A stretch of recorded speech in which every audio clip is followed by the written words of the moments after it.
Aujourd'hui, c'est la vidéo numéro 11. Et pour cette fois-ci, on va aller directement au vif du sujet. Dans la vidéo numéro 8, nous avons pris l'exemple d'un enfant qui a été attaqué par le tout premier chien que l'enfant ait rencontré dans sa vie. Dans cette vidéo, nous allons partir plus en profondeur dans cet exemple pour mieux comprendre les mécanismes psychologiques qui se passent dans la tête de l'enfant. Ces mouvements qui se déroulent à l'intérieur de nos têtes sont invisibles, sont méconnus, mais surtout bien réels. Et la compréhension de ces mécanismes-là est nécessaire, en tout cas si toutefois on veut construire du succès en soi. Alors, après avoir été mordu par le chien, l'enfant va se retrouver dans une douleur physique, mais aussi émotionnelle à cause de cette trahison dont il a été victime. Cela va apprendre à l'enfant à faire une association entre le chien et la douleur. Donc, pour l'enfant, qui dit chien, dit automatiquement menace de douleur. Cette formule ou cette vérité va être stockée en mémoire. Cette vérité, ou plutôt cette nouvelle acquisition, l'enfant va l'utiliser dans le futur. L'enfant va utiliser dans le futur ce qu'il a acquis dans le passé, c'est-à-dire ce que l'on a acquis dans le passé va devenir un outil pour interpréter le présent. Notre expérience du passé, bien sûr, va dicter notre comportement d'aujourd'hui. Après cette douloureuse expérience, avec ce chien méchant en particulier, l'enfant va continuer à marcher dans la vie. Et bien entendu, il va rencontrer un moment ou un autre chien. Lorsque cette nouvelle rencontre se produit avec cet autre chien, la conviction de l'enfant qui dit que tous les chiens sont méchants, cette vérité-là, va se sentir concernée par l'événement qui se produit à l'extérieur, et donc cette conviction va se manifester. Comment cette conviction va se manifester? Elle va pousser l'enfant à utiliser la vérité qu'il a acquis dans le passé pour interpréter le comportement du chien comme étant méchant. Et ceci, peu importe le genre de chien qui est en face de lui. Même si le chien est le plus gentil au monde, la vérité que l'enfant a acquis dans son passé va couper l'enfant de la réalité. C'est-à-dire la vérité que l'enfant possède en lui-même, qui dit que tous les chiens sont dangereux, cette vérité-là va inverser le sens de l'événement qui se produit devant l'enfant. Cette conviction va carrément changer la réalité puisque le chien, n'étant pas méchant, a été vu par l'enfant comme étant dangereux. En fait, l'enfant n'a pas pu voir la réalité qui était en face de lui. Tout ce qu'il a pu voir, c'est ce qu'il a appris dans le passé, alors qu'il était dans le présent, devant une opportunité nouvelle qui n'a rien à voir avec le passé. Résultat, l'enfant va ressentir de la peur en lui. Et cette peur qu'il ressent en lui-même est bien réelle, puisqu'il ressent cette peur dans son physique.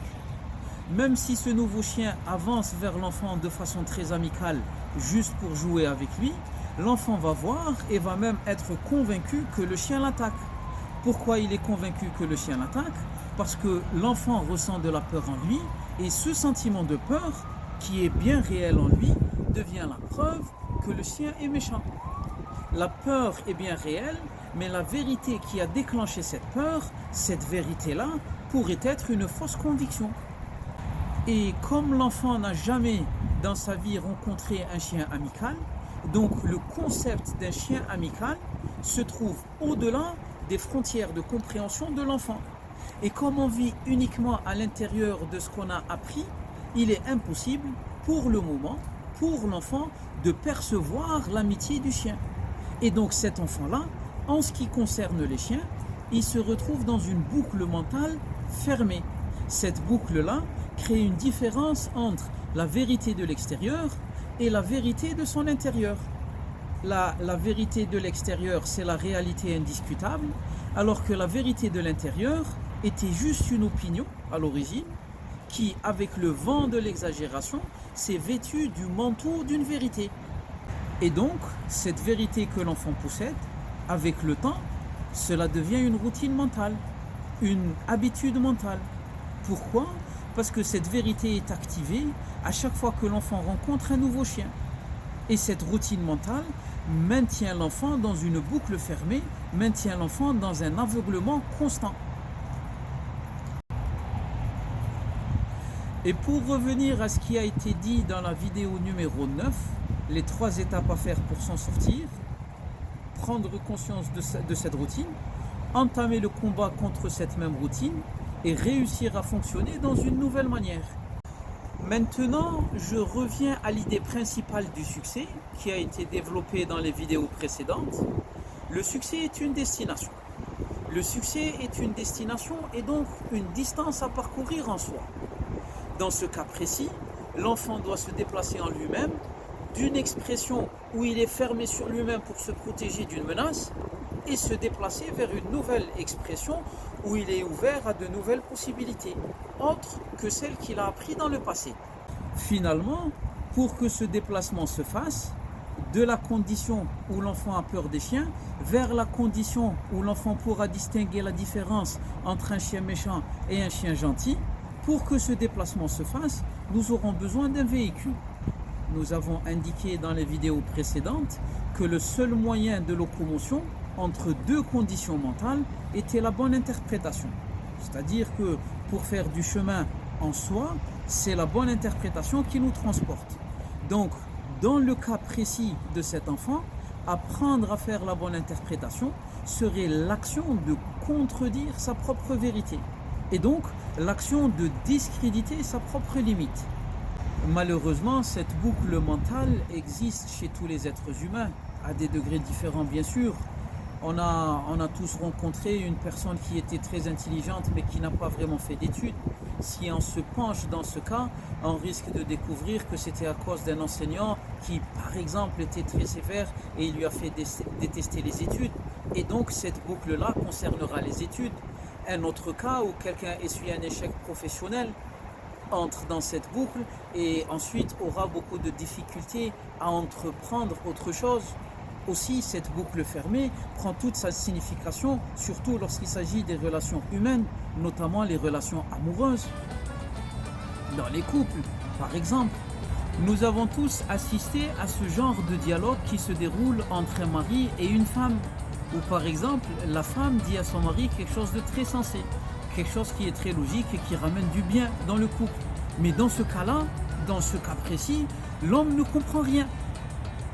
الله غالب عليه مبوقل متعيه تفهم فيه يقول لها الحضره اللي راكي تقوليها لي ما دخلتنيش في الراس وهذه معنى معروفه. Ça veut dire il a ما دخلتلاش في الراس, ça veut dire que la tête a ses limites et elle rejette tout ce qui vient de l'extérieur.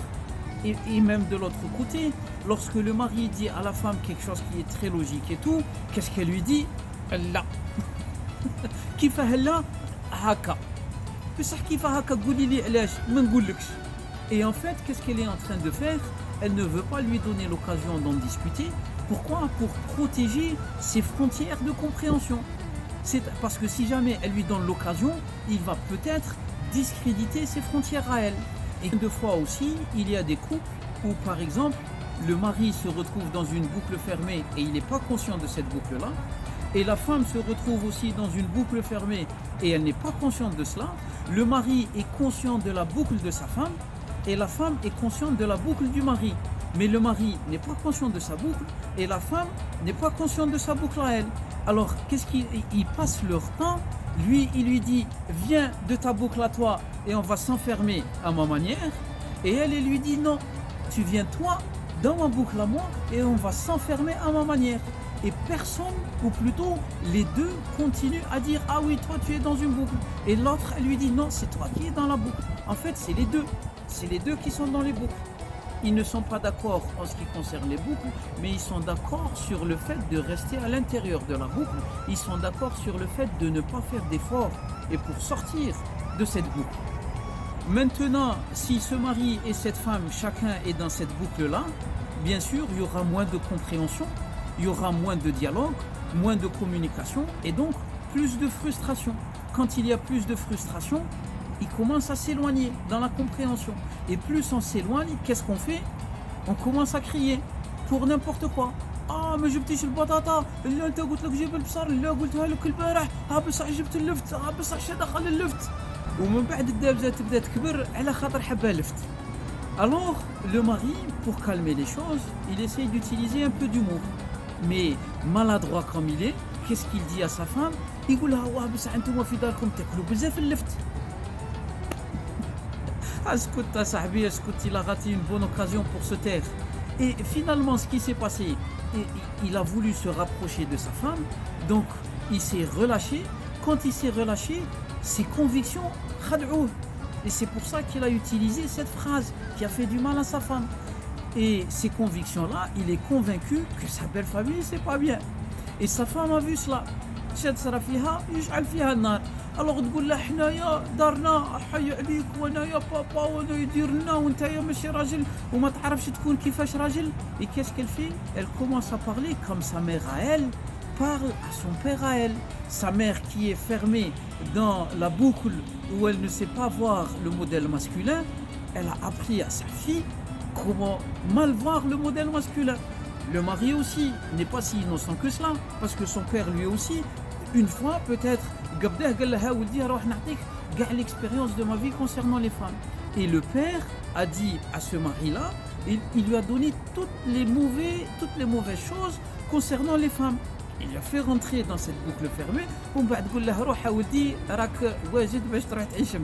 pour vivre heureux dans ton couple heureux. Et donc, comme l'homme est dans sa boucle fermée et la femme aussi dans sa boucle fermée, moins de compréhension, plus de frustration, qu'est-ce qu'il va y avoir? Il va y avoir de la compétition.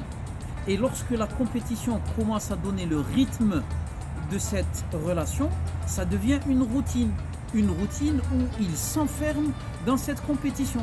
Et je suis sûr que le mari et la femme sont des gens bien, mais pratiquant cette routine et étant fermés dans cette boucle, ils vont construire malgré eux un foyer où les enfants n'entendront pratiquement jamais leur père leur dire: vous savez mes enfants, مكم اللي راها معايا انا نبغيها.